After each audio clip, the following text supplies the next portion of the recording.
बहुत बड़े मंत्रियों को बताया जा चुका है इस बात की जानकारी, और न सिर्फ बताया जा चुका है बल्कि कल चाय पे जो चर्चा हुई थी उस चर्चा से पहले उनके पोर्टफोलियो के बारे में बता दिया गया था। फिर मतलब आप जयराम रमेश तो मजाक उड़ा रहे हैं कि एक तिहाई प्रधानमंत्री पोर्टफोलियो नहीं बांट पाए। आपने कहा पोर्टफोलियो बट गए, देर किस बात की है, क्यों नहीं इसको जारी हो रही सूची? ये थोड़ी हैरानी वाली बात जरूर है कि शायद कोई कम्युनिकेशन की स्ट्रेटजी रही हो, क्योंकि 10 बजे हमने देखा कि जब प्रधानमंत्री नरेंद्र मोदी साउथ ब्लॉक गए तो पहला ऑर्डर उन्होंने जो साइन किया उसमें किसानों के सम्मान निधि को जारी करने के पहली फाइल, तो शायद वो एक मैसेज देने की कोशिश हो कि अभी अगर पोर्टफोलियो उस समय आगे होते उससे पहले आगे होते तो ये मैसेज शायद उस प्रभावी रूप में नीचे तक नहीं जा सकता था। उसके बाद आपने देखा कि जो पीएमओ को अधिकारी सब हैं उन लोगों को प्रधानमंत्री नरेंद्र मोदी ने आज जो संबोधित किया उसके बारे में डिटेल सारे सामने आए। फिर कैबिनेट में एक बड़ा फैसला होना है जो कि प्रधानमंत्री ग्रामीण आवास से जुड़ा हुआ है। तकरीबन 2 करोड़ आवास 5:03 हो गए देवेंद्र, तो 5 बजे शुरू होनी थी मीटिंग। जी हाँ बिल्कुल, और 5 बजे ऑलरेडी शुरू हो गई होगी है कैबिनेट की बैठक, क्योंकि उसमें तो मिनट टू मिनट रहता है। तो इस बैठक में क्योंकि वो एक बड़ा फैसला लिया जाना है,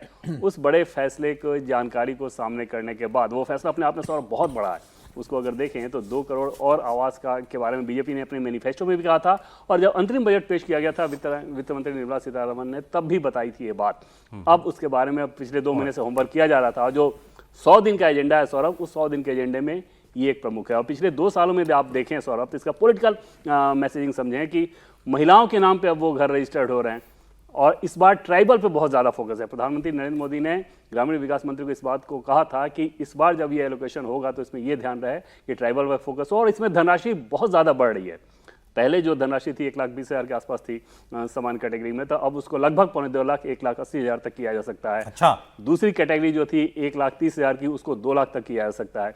तो ये सारे होमवर्क किए जा चुके हैं, बस इंतजार है कि कैबिनेट में उससे। और ये फैसला भी बिना विभाग के तो नहीं हो सकता, ये बिल्कुल जिसके पास भी होगा ग्रामीण विकास मंत्रालय। मौजूदा समय में ग्रामीण विकास मंत्रालय पिछली सरकार में गिरिराज सिंह के पास था, इस सरकार में एलोकेशन किसके नाम पे हुआ है वो देखना होगा। अच्छा चलिए ठीक है, तो देवेंद्र देव जो जानकारी वो दे रहे हैं शायद ये रहा हो कि हमारी आज पहला दिन है सरकार का ना, ये मत भूलिए।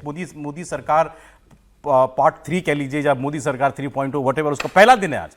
पहले सुबह की पहली बड़ी खबर क्या बनी राहुल जी कि प्रधानमंत्री ने किसान सम्मान निधि की किस्त 7वीं किस्त जारी करी। 9 करोड़ 30 लाख लोगों किसानों के खाते में पैसा गया। कितना 20,000 करोड़ रुपया समथिंग, 20,000 करोड़ रुपया।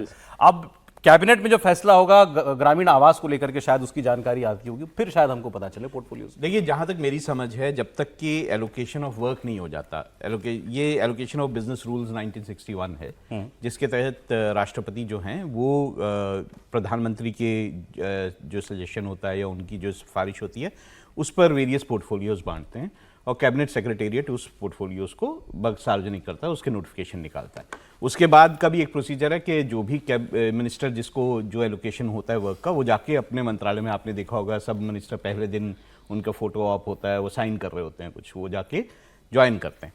तो आज अगर मंत्रालय गए होते तो कैमरों ने पकड़ लिया होता, नहीं मैं अभी तक तो पता चल गया होता। नहीं है, जब तक कि आपका पोर्टफोलियो जो है वो एलोकेट नहीं हो जाता आपको, तब तक सभी मंत्रालय जो है प्रधानमंत्री के पास है।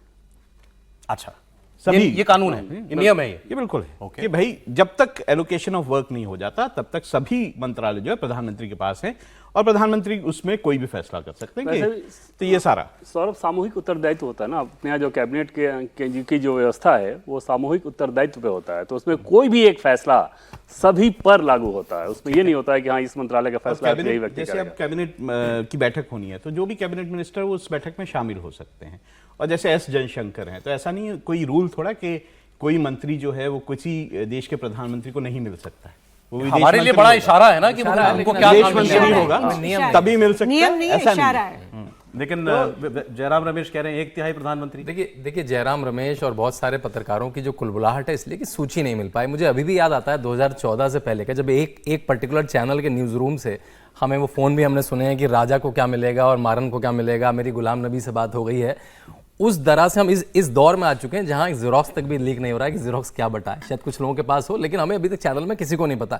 देखिए, आप भी कल कह रहे थे जो प्रधानमंत्री का पहला क्राइटेरिया होगा अपने इंपॉर्टेंट पोर्टफोलियो के लिए, वो होगा मेरिट, मेरिट और मेरिट। उसके बाद हर रीजन से आना है, हर कास्ट का रिप्रेजेंटेशन होना है, युवा का, महिला का, जो आपके एलाइज हैं उनका होना है, तो वो आ जाएगी। मेरे ख्याल से मोटा मोटा लिस्ट अभी थोड़ी देर बाद हमारे सामने आ जाएगी, लेकिन मेरिट उसका सबसे पहला क्राइटेरिया होगा मेरे ख्याल से। लेकिन जो कुलबुलाहट है वो इसलिए कि अब बहुत सारे लोग जो उसमें दलाल बनते थे वो आज नहीं बन पाएंगे। नहीं, विपक्ष तो हर बात में अभी तो लेकिन बड़ा उत्साहित है ना। जयराम रमेश जी वो लिस्ट कब देंगे? वो जो डीएम जो 150 दिन पे कॉल हो रहा था, 7 दिन का मोहलत मांगी थी उन्होंने ईसीआई से, वो उसका 1 दिन हो गया। नहीं, 1 दिन नहीं, मेरे ख्याल से कई दिन हो गए, उसके 4-5 दिन हो गए मेरे ख्याल से। वो पहले लिस्ट दे जयराम रमेश जी, बाकी छोड़ दें। हमें देखना चाहिए कि उनकी स्ट्रैटेजी क्या है भाई। ये सब मैसेजिंग हो रही है ना जनता के बीच में, वो ये मैसेजिंग करना चाह रहे हैं कि ये सरकार जो है बैसाखियों पर टिकी हुई सरकार है, ये सरकार कॉन्फिडेंट नहीं है। प्रधानमंत्री नरेंद्र मोदी अभी घिरे हुए हैं चारों तरफ से, एलाइज का प्रेशर अपने ऊपर है, चुनाव में नंबर कम आए हैं, तो उनको किस तरीके, जो आपने बताया किसको क्या दें, उस पर बड़ा मंथन चल रहा है। तो अभी प्रधानमंत्री के लिए बड़ा मुश्किल वक्त चल रहा है, ये विपक्ष कन्वे करना चाहता है। और कांग्रेस को, जैसे हम इंग्लिश में कहते हैं, दे टेस्टेड द ब्लड, उनके मुंह पे खून लगा है कि भाई झूठ बिकता है।